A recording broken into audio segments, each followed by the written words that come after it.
Bem-vindo. Você está ouvindo o podcast da Escola Bíblica Vida Nova. Para aprender e servir melhor. Hi, happy weekend, estudante! Carlinhos Vilaronga por aqui e a gente chega à semana 18 do Panorama do Antigo Testamento. E aí, tá preparado para aprender? Vamos lá estudar!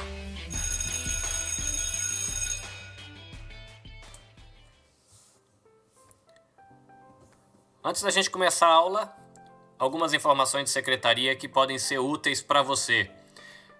Eu estou organizando o podcast, então você vai conseguir agora acompanhar as postagens através do Instagram, através da nossa página no Facebook. Você vai conseguir encontrar o nosso podcast também no Spotify, no SoundCloud, e o agregador de podcast da iTunes encontra o nosso podcast sem problemas. Então você fica à vontade para procurar e aí vai ficar bem prático para você conseguir acompanhar as postagens e as aulas, ok? Então, para a gente começar a aula, Hermanita, por favor, plano de aula para hoje. Hola profesor. Hola alumnos. En la clase de hoy nos dedicaremos a los profetas Jonás, Amós y Oseas, que son los primeros profetas de Israel. En la clase extra un tiempo con el libro de Salmos. Buenos estudios. Bom, como a gente já ficou sabendo, a gente vai estudar os primeiros profetas de Israel e é importante a gente pegar e se localizar um pouco historicamente. Se você conhece ou lembra um pouco da história, e a gente já estudou a história dos reis, então vamos lá relembrar o que a gente estudou. A gente tem o povo chegando na terra depois da saída do Egito e a chegada de um rei, né? O rei Saul passa a bola para o rei Davi, que deixa também o reinado para o seu filho Salomão. E um pouco depois da morte de Salomão, a gente tem a divisão do reino entre Reino do Norte e Reino do Sul. A morte de Salomão é mais ou menos do ano 930 a.C. Quando o reino se divide, o Reino do Norte ele vai estabelecer o seu próprio governo, vai ter um novo rei, vai ter o próprio exército e eles constroem também um templo e um altar em Betel e bezerros de ouro que provavelmente eram para representar a divindade que tinha tirado eles do Egito, mas que não demorou muito para o povo misturar esse bezerro de ouro, que só era uma materialização da divindade que tinha livrado eles do Egito, com o deus cananeu Baal, que para a gente lembrar é uma divindade da fertilidade e da chuva e que também é representado por um bezerro, né, por um touro jovem.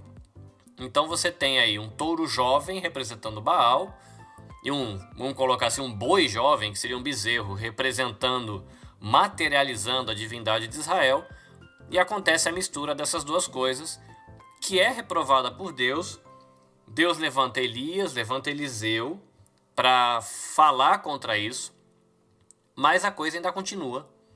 E depois disso, da época de Elias e Eliseu, a gente tem aí Amós e a gente vai ter Oséias pregando para Israel e o povo ainda no pecado da idolatria, ainda caminhando com Baal.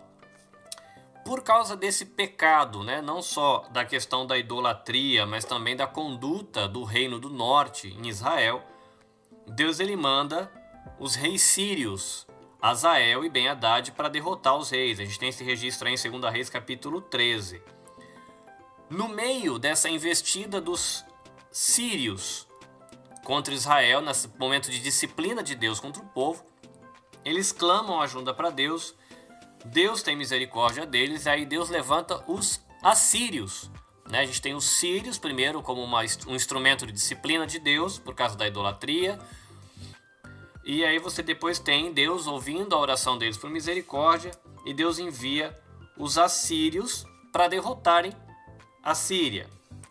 Muito bem, Israel, por conta disso, ele fica livre do inimigo Síria. Israel acaba se tornando aí uma nação poderosa, uma nação que prospera, e aí segue seu caminho e a gente está mais ou menos aí no ano de 790, 750 antes de Cristo. É nesse momento, mais ou menos nesse período aí de alívio da opressão síria, que você tem o povo prosperando e crescendo, que Amós se levanta. Então Amós é um profeta que ele profetiza aí durante todo esse período de prosperidade e que ficou ligado aí de que a riqueza do povo trazia um falso sentimento de segurança e acabou aí trazendo uma palavra de condenação para aqueles que ficavam acumulando tesouros e oprimindo os pobres. Um pouquinho depois de Amós, quase na mesma época, mas um pouquinho depois, no final do período de ministério de Amós, você tem o começo do ministério de Oséias. Ele continua o seu trabalho profético, ou pelo menos o estilo, né, que foi tomado ali com Amós, de mostrar a questão da idolatria, de que não está legal o que está acontecendo. Ele dá continuidade para esse trabalho profético durante o reinado de Jeroboão ainda, e depois de alguns outros reis que não foram bons reis e que dirigiram aí o pessoal de Israel. Esses outros reis que vieram depois de Jeroboão, depois dessa época que estava tudo indo bem, eles foram reis mais fracos. Isso ajudou com que o rei assírio, que era o rei que Deus tinha levantado para trazer libertação para o povo, né? O povo que Deus tinha usado para livrar o povo da Síria. Então esse rei assírio ele acaba crescendo o seu império e acaba fazendo com que Israel se tornasse a sua colônia. No fim, mesmo com as palavras de Amós, mesmo com as palavras de Oséias, o povo não se arrepende dos seus pecados e mais ou menos lá por volta do ano 722 acontece o que é chamado do cativeiro assírio, né? De quando o povo assírio ele invade mesmo o reino do norte, acaba com tudo e leva o povo em cativeiro, se cumprindo assim a mensagem de Oséias. Antes disso, a gente vai ter um pouquinho antes do ministério de Amós e do ministério de Oséias, o ministério de Jonas, né? Que aí foi um profeta que ele falou também para o povo de Israel, mas que o foco dele foi Nínive, né? A cidade assíria. Então a palavra de Jonas foi para a Síria, e aí é um profeta que vai lembrar a gente de que Deus ele também se importa com o povo de Nínive, né? Um povo aí que está fora da aliança. Depois vai chegar Amós, que vai ser um profeta que vai lembrar para a gente que o pecado de Israel e os pecados dos vizinhos de Israel tinha atingido uma cota que Deus já tinha meio que perdido a paciência e o julgamento ia ser iminente. E você depois vai ter aí o Oséias, que ele vai lembrar a gente de que o amor de Deus é constante, é persistente, de que ele não desiste, apesar da apostasia do povo de Israel. Então vamos lá que a gente vai primeiro dedicar um tempinho agora para olhar mais de perto o livro de Jonas. Muito bem, Jonas ele foi chamado para entregar mensagens proféticas a Israel e à Síria. Na verdade, sobre o que ele falou sobre Israel, a gente não tem muita informação. A gente tem uma citação aí em 2 Reis 14, versículo 25, dizendo que tinha se cumprido algo que o profeta Jonas tinha se cumprido. Essa profecia ela se cumpre no ano 780 a.C. Então, Jonas ele deve ter trabalhado um pouquinho antes, talvez 790 a.C.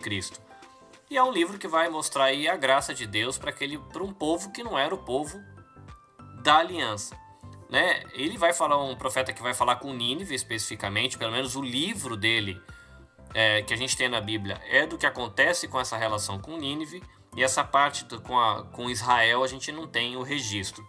É interessante porque dentro da Bíblia ele faz um contraponto aí com o livro de Naum, porque o livro de Naum é um pouco depois. Então você tem Jonas falando aí por volta do ano talvez 790 a.C., e em 750 você tem Naum falando agora contra Nínive, uma palavra de juízo, né? Então Enquanto Jonas leva uma palavra de juízo, mas que também mostra, a manifestação da graça de Deus, você vai ter em Naum uma palavra de juízo que depois se cumpre com a queda de Nínive um pouco mais para frente.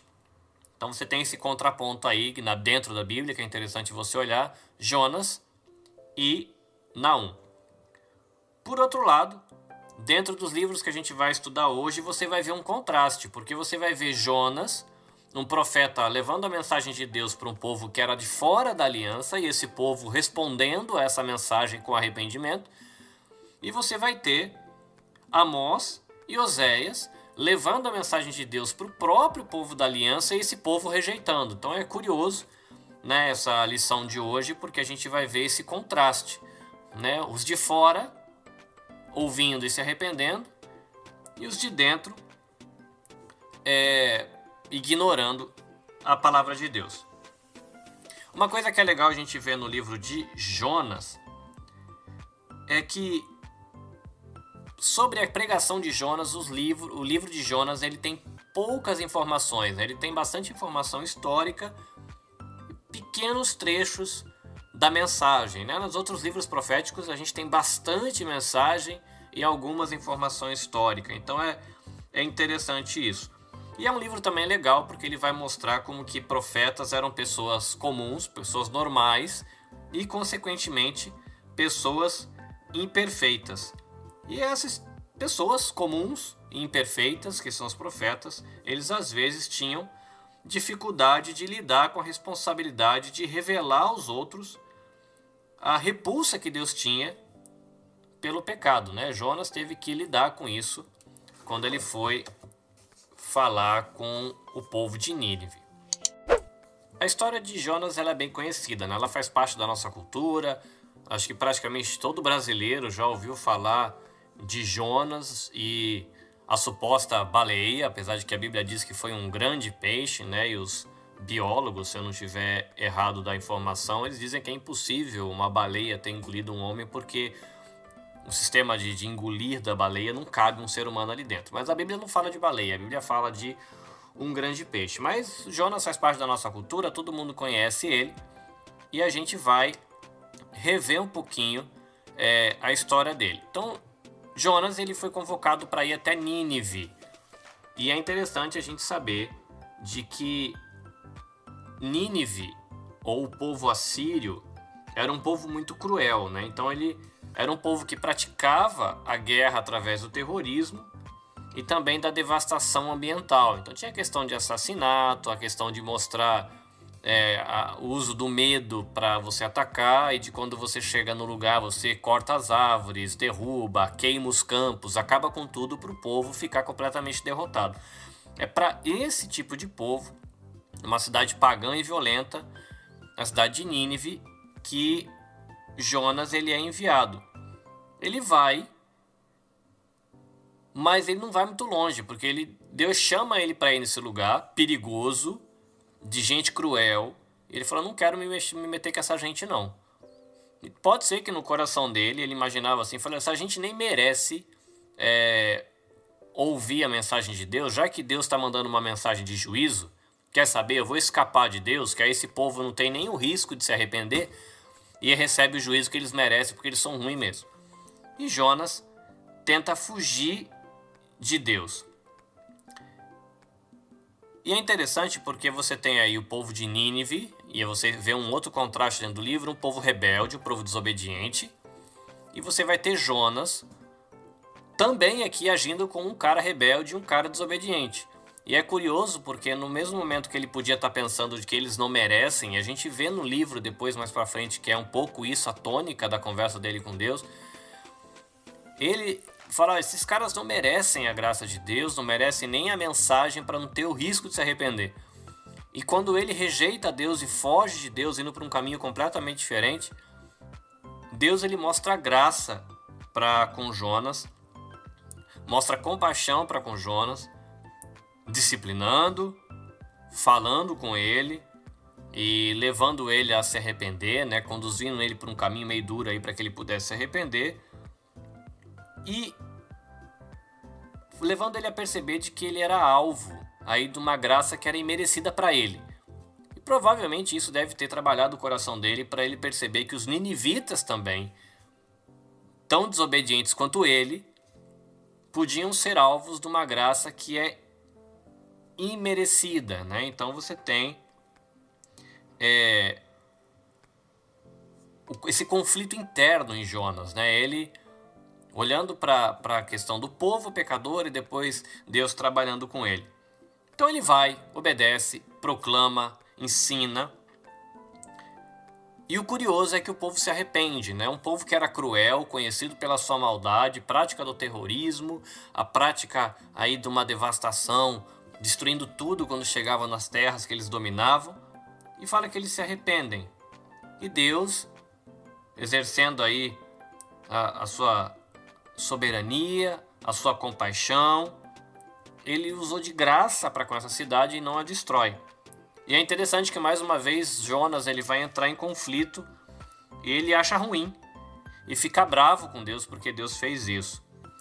Então Deus dá um momento para ele onde ele está num lugar muito quente, nasce uma plantinha, a plantinha cobre ele fica contente com a plantinha e aí Deus mata a plantinha. E ele fica bravo porque, poxa vida, essa plantinha não fez nada e ela morreu, se eu devia ter, poxa vida, deixado a plantinha quieta aí, afinal de contas ela estava me ajudando. Aí Deus conversa com ele e fala, poxa Jonas, você tem dó da plantinha e acha que eu não vou ter dó desse monte de gente que está naquela cidade, num caminho de impiedade, seguindo por um caminho onde serão alvos da minha justiça? E é interessante que Deus ele trabalha com ele, mostra aí como existe uma diferença entre o amor perfeito de Deus e o amor imperfeito do ser humano e como isso pode trazer às vezes conflitos, né? Porque você vê Deus tentando levar o seu coração para um lado, você sendo levado para o outro por causa da imperfeição do seu amor, e é bem complicado. Mas o que a gente aprende aí com o livro de Jonas? Aí eu vou usar como referência aqui Manual Bíblico Vida Nova, da editora Vida Nova, que diz assim: o amor de Deus era um fundamento da antiga fé israelita.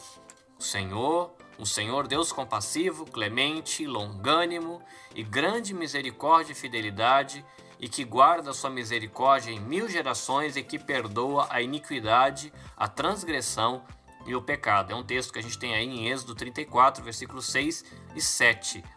E a mensagem de Jonas é que o Deus que se revelou a Israel como amor deseja que pessoas de todas as nações experimentem seu amor. Como Jonas, o povo de Deus hoje tem a responsabilidade de pôr de lado o nacionalismo inflexível e o ódio racial e compartilhar o amor de Deus com outras culturas.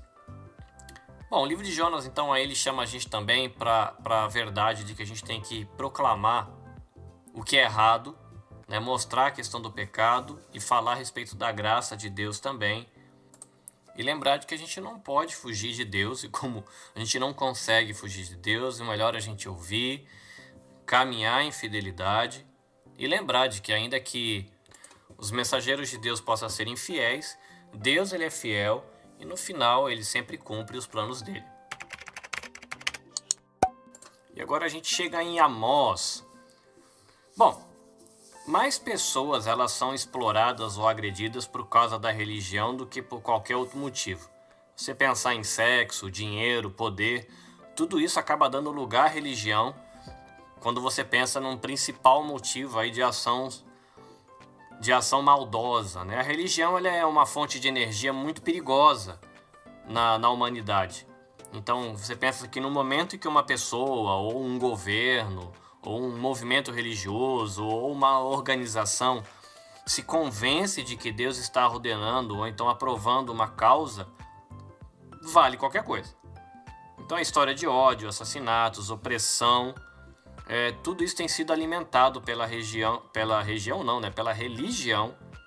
e isso acaba crescendo em ritmo acelerado pelo mundo inteiro, né? A gente tem na história um pouco mais antiga, né, o movimento chamado cristão causando essas coisas, e a gente vê isso também hoje por meio de muitas outras religiões. E E os profetas bíblicos, eles estão aí na linha de frente, como aqueles que se levantam para fazer alguma coisa a respeito dessa situação que não é nada boa. Bom, os inimigos estrangeiros de Israel, eles estavam aí enfraquecidos. E aí você tem que lembrar, como a gente falou no começo, de que a economia nacional estava em alta. Então, os que eram mais capazes, os que tinham boas relações, já tinham bastante dinheiro, né? Estavam ricos. E eles contratavam advogados aí para fraudar pequenos fazendeiros e adquirir as suas terras. Os mais ricos aí construíam mansões e viviam fazendo festa. Então, os ricos, naquela época, eles se tornaram muito ricos, enquanto as pessoas comuns se tornavam escravos e trabalhadores explorados. Os ricos, eles davam glórias a Deus, gastando sem limites nos santuários para agradecer a Deus e também para agradecer a outros deuses, por Deus ou os deuses o terem abençoado. E Amós, ele se levanta aí como um aviso de Deus, fala: olha, Deus vai trazer juízo e vai acabar castigando o país de vocês por causa dessa atitude. Uma coisa interessante para a gente ver em Amós é de que ele não era um profeta nos moldes que a gente está acostumado. Se você imaginar de que ele não tinha um estudo teológico formal, né? Ele não tinha ido ali, sido treinado nas escolas dos profetas daqueles dias, mas fala que ele ganhava vida plantando árvores frutíferas e como pastor, né? Mas o termo usado para falar dele como pastor também pode ser entendido como supervisor de pastor. Então, um supervisor de pastores, não pastores de igreja, mas pastores de ovelhas, de gado, né? E plantador de árvores frutíferas. Talvez alguém aí que tenha uma iniciativa privada, né? Alguém que é um comerciante, um empresário, mas foi esse cara que Deus chama para falar sobre o julgamento de Israel por conta do comportamento deles, do acúmulo de riqueza, da maldade e depois, além de tudo isso, da cara de pau de chegar no templo para adorar a Deus e agradecer pelas bênçãos que o povo que eles estavam recebendo, né? Então Deus levanta esse homem para trazer juízo. Teve um grande terremoto em Israel por volta do ano 760 a.C.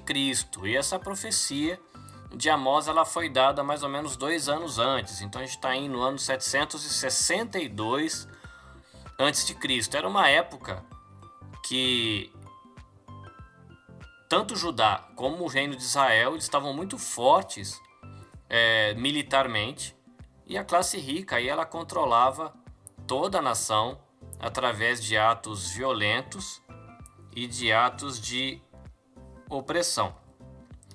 Amós, o livro que a gente está usando aqui como referência, né, o Panorama do Antigo Testamento, do curso Vida Nova de Teologia Básica, ele vai mostrar de que ele usa muitas ilustrações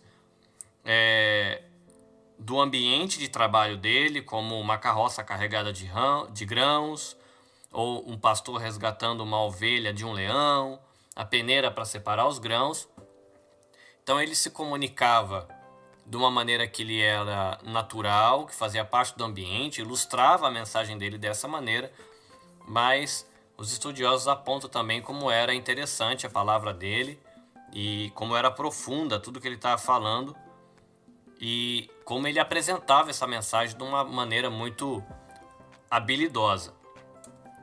Se você lembra um pouco do que a gente estudou sobre os reis, era comum quando os reis iam sair para a guerra, eles chamarem um sacerdote, chamarem um profeta para perguntar se eles teriam a bênção de Deus e para pedir a bênção de Deus. Então era comum o profeta entregar uma mensagem dizendo que Deus ia vencer os seus inimigos, de que ele ia dar a vitória para o povo e que isso acabava trazendo confiança para todo o exército que saía para a batalha já sabendo de que Deus ia operar em favor daquele povo, trazendo a vitória. E Amós, ele traz uma mensagem parecida com essa, mostrando que a questão de, por exemplo, crimes contra a humanidade, matar mulheres grávidas e outras injustiças seriam condenadas por Deus, que Deus destruiria as nações vizinhas de Israel por causa dessa conduta. Então até aí a mensagem era parecida com o que se entregava na época,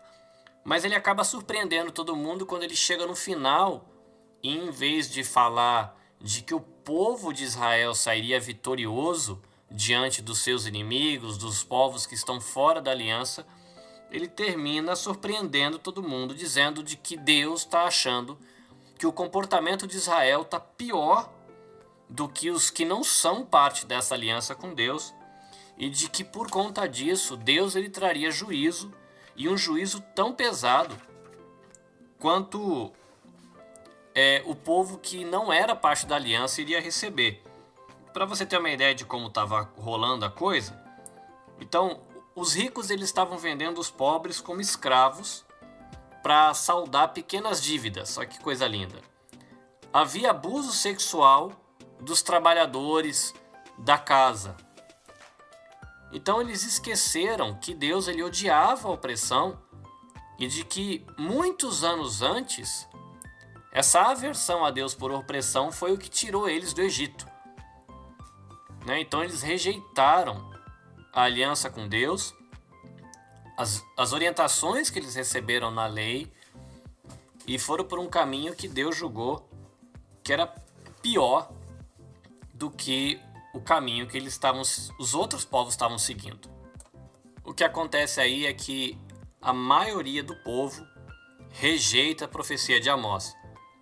Eles entendiam assim: nós somos o povo escolhido de Deus, nós somos salvos lá do Egito, Deus nos ama. Então, tá tudo tranquilo, não vai acontecer o que você está falando. E Amós ele continua firme em sua mensagem, dizendo que o privilégio deles serem escolhidos por Deus para serem salvos, serem tornados um povo, serem usados por ele, traz junto com esse privilégio a responsabilidade deles serem fiéis a Deus e de serem obedientes a eles. E de que o fato deles terem sido chamados por Deus para a missão de serem o povo dele e anunciarem a glória dele para as nações, não acarretava automaticamente em bênção, de que precisava de obediência, de respeito, e isso não estava acontecendo. Então o juízo estava prestes a vir sobre Israel, que tinha aí pecados por causa da violência, tem a acusação de que eles desconheciam o certo e errado, opressão aos pobres, prática de um culto hipócrita no templo, e apesar da disciplina de Deus, eles nunca se voltavam para Deus com um arrependimento genuíno, e por isso eles iam sofrer o juízo de Deus. E o dia do Senhor, que a gente vê na Bíblia algumas referências como esse dia do Senhor fosse um dia de salvação, para eles seria um dia de trevas, um dia de juízo, e não um dia de salvação. O livro ele tem algumas visões que ajudam a gente a perceber de que a paciência de Deus também tem limite, Então a gente tem que tomar cuidado quando a gente vai lidar com Deus, tendo respeito por Ele. Então mostra, numa primeira visão, Deus falando que vai trazer juízo, mas Deus dizendo que usou de paciência, que como se tivesse retardado esse juízo, guardado, foi compassivo, adiou o julgamento, mesmo sem eles terem se arrependido. Mas aí quando chega nas últimas visões, Deus fala o seguinte: eu não vou poupar mais, eu tenho poupado, tenho dado tempo, tenho esperado, esse povo não se arrepende, então eu vou trazer juízo. Quando eu trouxer juízo, ninguém vai escapar do meu julgamento, e o julgamento vai pegar todo mundo. O curioso é de que um dos sacerdotes do templo lá de Betel acusou Amós de traição e mandou que ele voltasse para sua casa lá no reino de Judá e que vivesse das profecias deles ali e parasse de incomodar. Amós ele recusa a seguir o conselho desse sacerdote do templo lá em Betel, já que Deus tinha mandado ele para transmitir a palavra dele para o reino do norte em Israel, não lá em Judá. Então o livro ele vai concluir aí com essa palavra de juízo certo e uma palavra no finalzinho falando de restauração, de que o julgamento viria, mas numa época posterior, lá na frente, As promessas de Deus para o povo, elas iam se cumprir, o reino de Davi seria restaurado e a terra ia voltar a ser muito frutífera, repleta de judeus e repleta também de pessoas de gentios, né, de povos que não eram do povo da aliança e que iam invocar o nome de Deus ali. Se a gente pensar em lições que dá para a gente tirar do livro de Amós, é a gente lembrar de que Deus não tolera o pecado da injustiça social e de que Deus ele traz punição para aqueles que fazem esse tipo de maldade como um hábito na sua vida. Então Deus ele não se agrada do culto exterior dos que oprimem o próximo, né? Você oprime o próximo e depois você vai lá prestar um culto a Deus numa igreja ou na sua devoção doméstica, como se tivesse tudo bem.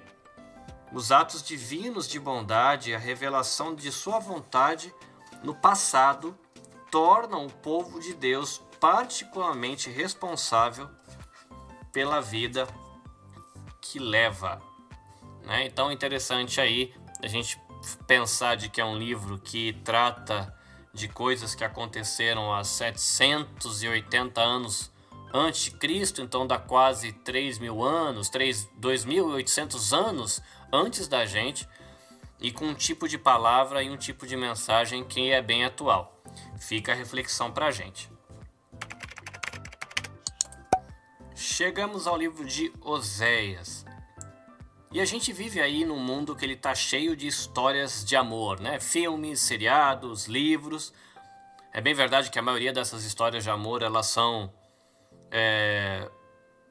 histórias de amor coisa nenhuma, porque em muitos desses filmes, muitos seriados, o que parece uma história de amor é mais um relato de luxúria, fantasia sexual, dominação, do que histórias de amor verdadeiramente. Então, se a gente pensar assim, desde criança, a gente é nutrido com mentiras a respeito do amor.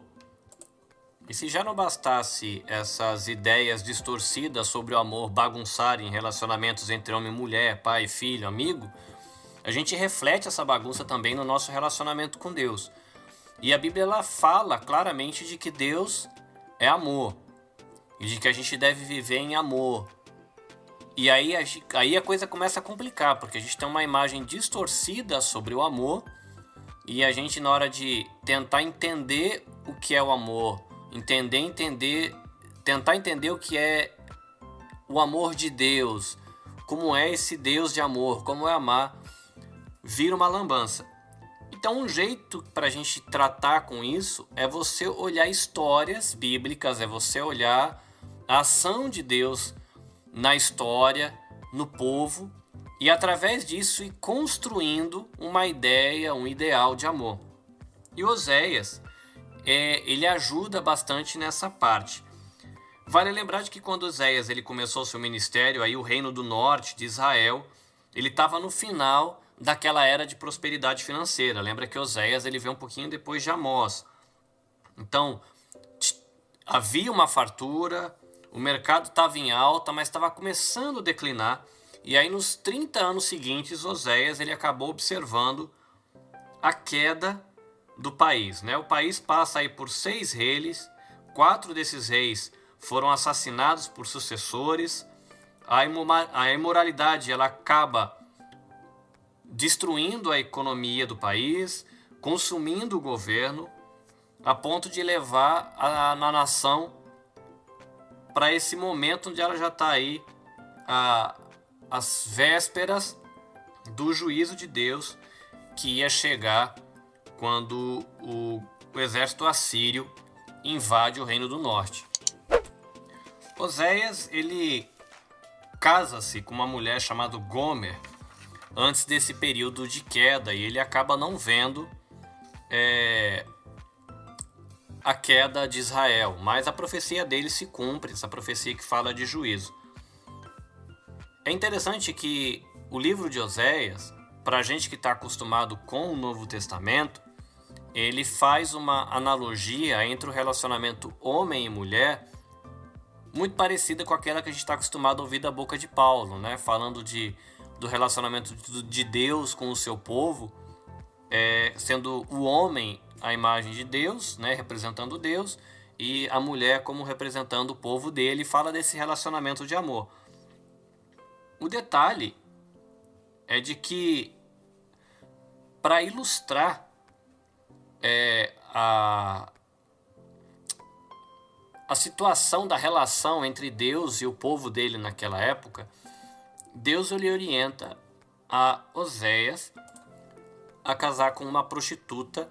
E depois Oséias, no livro, ele vai falando como é que está complicado o relacionamento dele com a sua esposa, a questão da infidelidade, e vai mostrando o fracasso do seu casamento, e tudo isso acaba sendo uma ilustração para mostrar como está acontecendo um fracasso do relacionamento do povo para com o seu próprio Deus. Né? Naquela época tinham ações judiciais para divórcio, né? Então aqui o livro de referência diz pra gente que era comum acusações e o anúncio da posição, né? Por exemplo, minha mulher adulterou, então eu vou separar dela. Aconteceu tal coisa e por isso a gente vai separar. Mas é interessante que no anúncio dessa ação judicial que é levantada por Oséias como representante de Deus aí, traz a acusação, traz a punição, mas no final traz uma palavra de esperança, mostrando que Deus, ele ainda insiste em oferecer esperança ao seu povo, e Deus ainda permanece fiel ao seu amor pelo povo.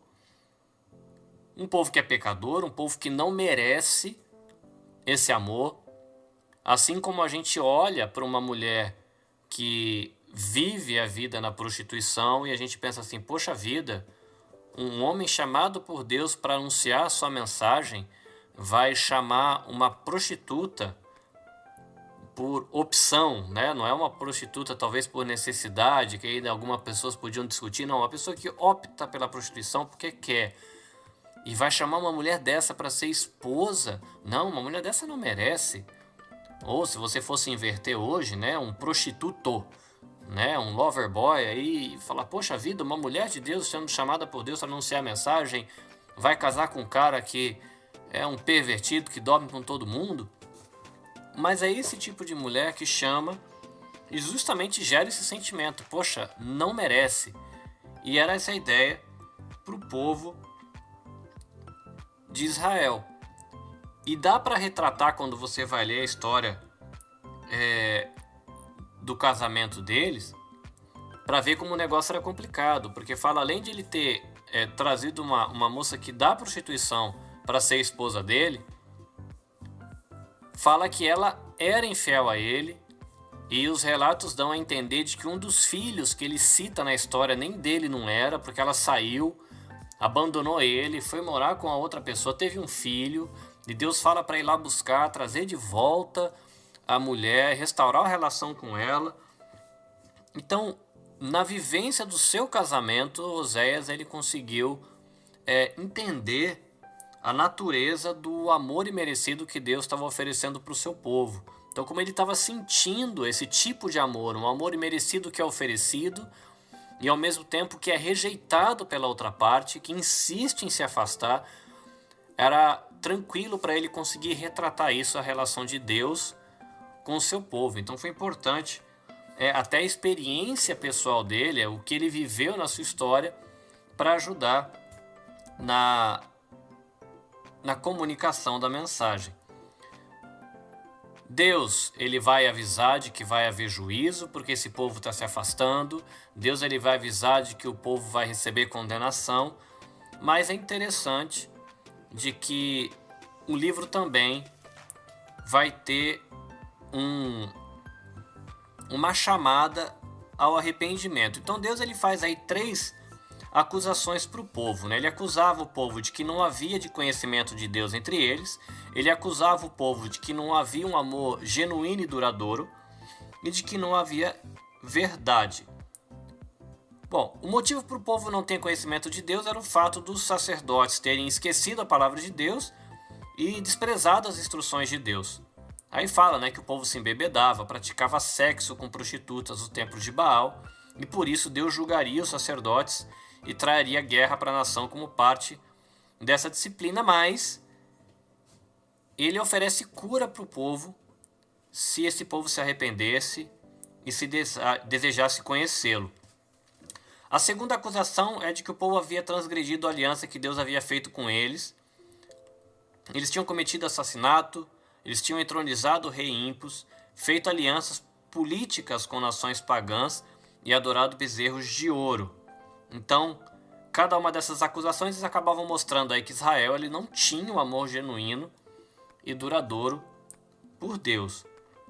Apesar de que Deus tinha libertado eles do Egito, essa nação ele rejeita o amor de Deus, então Deus precisava disciplinar essa nação, mas por causa do amor profundo que ele tinha por essa nação, ele não ia desistir dela. A terceira acusação era de que a nação estava repleta de engano e de mentiras, e aí não havia verdade no meio do povo, já que a adoração a Baal era um engano, porque não existe outro Deus senão o Senhor. E embora a nação tivesse prestes a ser destruída, ainda tem aí a chamada de Oséias no finalzinho, para que o povo se arrependesse, voltasse para Deus e recebesse perdão. Então é interessante porque você vê que tem uma acusação bem direta, tem uma palavra de juízo bem clara, dizendo pecado é pecado e vai ter julgamento, mas tem uma chamada para arrependimento, para se voltar para o Senhor. É muito parecido com as boas novas do Evangelho, né? Não é uma maneira de você olhar esse tipo de mensagem, né? Você tem, olha, pecado é pecado, pecado vai trazer juízo, mas se você se arrepender, Deus ele vai te perdoar. Lições que dá para a gente tirar aí do livro de Oséias. Uma é de que nada pode anular o amor de Deus pelo seu povo, do mesmo jeito que os cônjuges no casamento estão envolvidos na vida um do outro, Deus ele está aí profundamente envolvido na vida do seu povo, que acaba sofrendo aí por causa da sua rebeldia e da sua infidelidade. Deus ele exige amor e lealdade dos seus filhos, do seu povo. E muitas vezes o povo de Deus do passado e do presente também falhou e tem falhado na demonstração de um amor sincero para com ele. Mas Deus continua aí disposto a perdoar e a restaurar aqueles que se voltam para ele arrependidos. E você tem aí também o fato de que, ao comprar a liberdade de Gomer, Oséias ele acaba apontando para o futuro, para o amor de Deus que é expresso de uma maneira perfeita em Cristo, que compra a liberdade de sua noiva, a igreja, com a própria vida. Bastante informação. Você que está usando aí o panorama do Antigo Testamento do curso Vida Nova de Teologia Básica vai conseguir ampliar essa conversa e trazer mais conteúdo para sua reflexão. Então vale a pena, se você tiver dúvida, se perdeu no bate-papo, voltar para rever, tá bom? Antes da gente seguir para a aula extra, eu quero convidar você para tomar um cafezinho. Cough break. Cough break.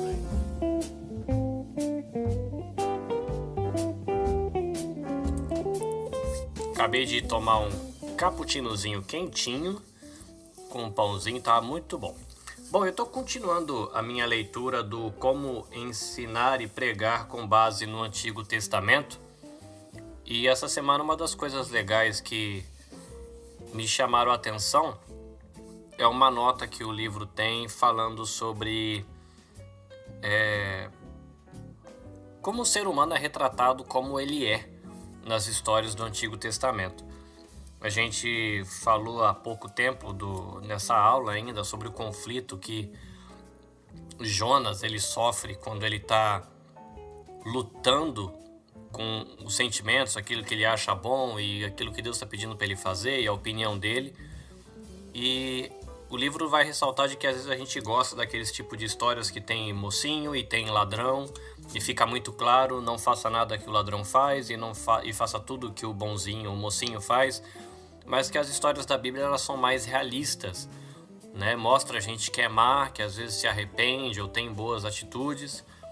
e mostra gente que é boa, que às vezes comete atos horrorosos, né? Pecados feios, ou até mesmo abandona o caminho de Deus. E é interessante, né? Quando você estiver estudando aí a vida dos profetas e de personagens da Bíblia, atentar a isso, de que a Bíblia era bem realista, né? Com a questão do conflito humano, com a questão dessa luta interna que existe no ser humano entre o bem e o mal, vamos dizer assim, e todos os conflitos que a humanidade trava por conta disso. Então fica a dica para você, para quando você estiver lidando com os profetas ou outros personagens do Antigo Testamento, para ficar atento a essa realidade, né? Dessas intenções e ações para evitar, mesmo em personagens que a Bíblia classifica como bons aos olhos de Deus, e às vezes você perceber aí a guinada, a virada, a mudança de conduta com gente que Deus classifica como muito ruim, como foi o caso de Nínive também, né, que foi acusado de grandes pecados, e você vê aí uma mudança de comportamento, né? Coisas bem legais para a gente ficar atento e que vão, de pouco em pouco, a gente vai olhando os detalhes e enriquecendo a nossa compreensão das histórias bíblicas. Eu espero que você tenha relaxado um pouquinho e a gente vai agora para o aula extra, onde a gente vai dar um outro olhar sobre o livro de Salmos.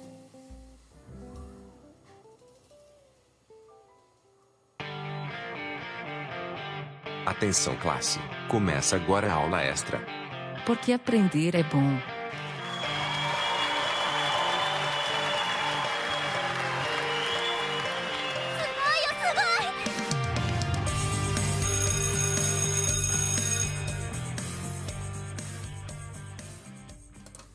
A gente começa a aula extra e imagino que você já tenha percebido que nós estamos repetindo alguns livros que a gente já tratou no próprio curso antes. E o legal disso é porque a apostila do curso Vida Nova de Teologia Básica, ela tem uma pegada mais teológica, histórico-teológica. E o panorama bíblico do Antigo Testamento da editora Cristã Evangélica, ele tem uma pegada mais devocional. Então você vai somar, né? São duas maneiras de você olhar o texto que não são contraditórias, mas são complementares. Então, olhar o livro de Salmos ajuda a gente a entender o valor e a relevância dos Salmos para a vida, ajuda a gente parar para pensar aí em como louvar a Deus com atitudes e palavras, pode até estimular você a criar salmos de louvor a Deus e fazer a aplicação dos salmos para sua própria vida. Você já imaginou, né? A gente tem um livro com 150 músicas que cantam a história da nação brasileira, por exemplo, e da relação da nação brasileira com Deus, né? Como será que seria um livro desses se a gente tivesse algo como o livro de Salmos na nossa nação? Vamos lá para a gente conseguir construir uma visão panorâmica do livro, né? O autor da maioria dos Salmos é Davi, mas a gente tem que lembrar de que a gente tem nos Salmos também alguns outros autores. No que diz respeito à data, a gente coloca aí os Salmos entre o ano 1430 a.C. até o ano 425 a.C., né? Um período de quase 1000 anos que essa coleção ela foi construída. A maioria dos Salmos ela vem do contexto ali da região de Jerusalém. A palavra-chave louvor, e a gente poderia colocar como versículo-chave o Salmo 150, versículo 6, que diz que todo que respira, ou melhor, tudo que respira, louve ao Senhor, louvado seja o Senhor. Isso aqui na nova versão transformadora. Salmos, quando a gente olha na nossa Bíblia, a gente enxerga ele como um único livro, mas é interessante a gente saber de que, na verdade, são 5 livros. Né? O primeiro livro ele vai do Salmo 1 ao 41, o segundo livro de 42 a 72, o terceiro livro de 73 a 89, quarto livro 90 a 106 e o quinto livro do 107 a 50. E é interessante você saber também de que o primeiro livro e o segundo livro, a maioria dos salmos são de Davi. O terceiro, o quarto e o quinto são aí de autores diversos. E é curioso que cada livro ele tem uma conexão forte com os livros da Torá. O que são a Torá? Né? Os 5 primeiros livros da Bíblia, né? O Pentateuco. Então você tem o primeiro livro de Salmos lidando com Gênesis, o segundo livro de Salmos lidando com Êxodo, o terceiro livro com Levítico, o quarto com Números e o quinto livro lidando aí com Deuteronômio, fechando com o Salmo 150, que é um salmo que praticamente dá uma conclusão para todo o livro de Salmos. E se a gente fosse deixar aí Salmos em uma sentença, uma frase, o povo de Israel ele aprendeu a ser justo e expressou louvor, gratidão, confissão e adoração a Jeová por meio de suas poesias. E aí fica a pergunta, os salmos são poesias? Talvez, quando a gente lê os salmos, a gente acabe não percebendo o tom poético ou o tom musical desses textos. Mas aí tem 3 coisas que são fundamentais para a gente definir os salmos com poesia. Primeiro, são as figuras de linguagem, que são expressões, que é um jeito de você usar a palavra fora do sentido natural da palavra. E algumas figuras de linguagem são muito comuns no Antigo Testamento. Expressãozinha estranha número 1. Metonímia. O que é isso? Que é você substituir uma palavra por outra. Por exemplo, quando o Salmo 50, versículo 19 diz tua língua trama. Na verdade, quem trama é a pessoa, mas aqui usa uma parte do corpo para falar da pessoa toda. Você tem o, palavrinha esquisita 2, merisma, que usa 2 opostos para significar o todo. Por exemplo, aí Salmo 139, 2, que diz que sabes quando me assento e quando me levanto, ou seja, o tempo todo. C, a terceira palavrinha aí que não é estranha, mas é personificação. Atribui atitudes de pessoas a animais, a objetos inanimados, a conceitos ou animais. Por exemplo, Salmo 96, 11, ruja o mar. Na verdade, quem ruge é leão. Mas existe o uso desse recurso, da metonímia, do merisma e da personificação como figuras de linguagem. A gente tem também o paralelismo, que são 2 sentenças parecidas, sinônimas, ou opostas ou complementares. Por exemplo, no Salmo 1, no versículo 4, a gente tem um salmo complementar, que aí você tem o ímpio e depois fala de palha, então complementa, é um paralelismo complementar. Depois, no versículo 5, você tem um sinônimo. O termo perverso, ele é sinônimo de pecador, então é um paralelismo trabalhando com sinônimos. E depois, no versículo 6, coloca o caminho do ímpio e o caminho dos justos. Então você tem um paralelismo com oposição, Então sinônimos, oposição e complementação, 3 formas que os salmos usam de paralelismo. E a gente tem também um recurso do acróstico, palavrinha esquisita, mas é interessante, acróstico, que é quando as linhas ou estrofes de um salmos, cada estrofe ou cada linha, começa com uma letra em ordem alfabética do alfabeto hebraico, que no alfabeto hebraico são 22 letras. Se você pegar um exemplo, Salmo 119 tem 22 estrofes, que é uma para cada letra do alfabeto, sendo que todas as linhas da estrofe começam com a mesma letra. Então é interessante, você ter a curiosidade aí, de repente, pegar uma Bíblia online e colocar para rodar em hebraico, para você conseguir sentir a sonoridade que a gente perde em português. Você tem a questão também nos salmos das anotações musicais. Tem o título do salmo e um pouquinho antes dos salmos, às vezes você encontra algumas anotações musicais, que algumas são interessantes, outras ficam um pouco curiosas, mas tem, por exemplo, o Salmo 4, que fala ao mestre de canto, que é o regente, com instrumento de cordas. O Salmo 5 fala que é para flautas. O Salmo 8, 81, 84 diz segundo a melodia os lagares, que pode ser aí um tipo de jingle, uma melodia que todo mundo conhecia e você usa essa melodia conhecida para passar uma mensagem nova. No Salmo 53 fala que é um salmo para cítara, um instrumento de cordas, se eu não estiver errado. Tem também anotações musicais dizendo sobre os vocais. O Salmo 46 fala em voz do soprano e também fala na Bíblia de sopranos e baixos, então você tem anotações musicais, tem notações litúrgicas, anotações litúrgicas. Por exemplo, o Salmo 92 é para ser cantado num dia de sábado. Você tem o Salmo 120 a 134, que eram os salmos de degraus ou de romagem, que eram os salmos que os peregrinos usavam quando subia para Jerusalém para fazer o culto sacrificial. Tem salmos contextuais, que são vários salmos que dentro, no títulozinho ali do salmo, você vê informações de que em contexto da história aquele salmo se encaixa, se é uma questão de Davi, se é de outra pessoa, o que estava acontecendo. Então é chamado aí de salmos contextuais. E com tanta informação, às vezes a gente fica assim, caramba, e agora? Um livro com 150 capítulos, o que eu aprendi?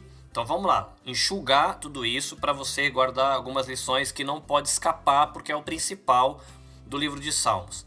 O alvo do louvor. Salmos ajuda a gente a entender de que o alvo do louvor é Deus, não somos nós mesmos, né? Você não vai para um momento de louvor a Deus, para essa experiência de louvor, para você se sentir bem. O louvor é elogio dirigido a Deus. O adorador precisa ter aí o coração limpo, né? O adorador verdadeiro é aquele que tem o coração limpo. Qual é o conteúdo certo do louvor? A pessoa e a obra de Deus, né? Seja canções, poesias que expressam aí elogios à pessoa de Deus e à obra de Deus. Qual que é o momento certo de louvar? Será que é só na minha experiência comunitária, quando eu me reúno na minha igreja local? Não. Os salmos vão ajudar a gente a entender de que o momento de louvar são todos os momentos. E agora, como é que louva? Né? Louva com pouco barulho, com muito barulho, sem barulho nenhum, louva de pé, louva sentado, como é que funciona?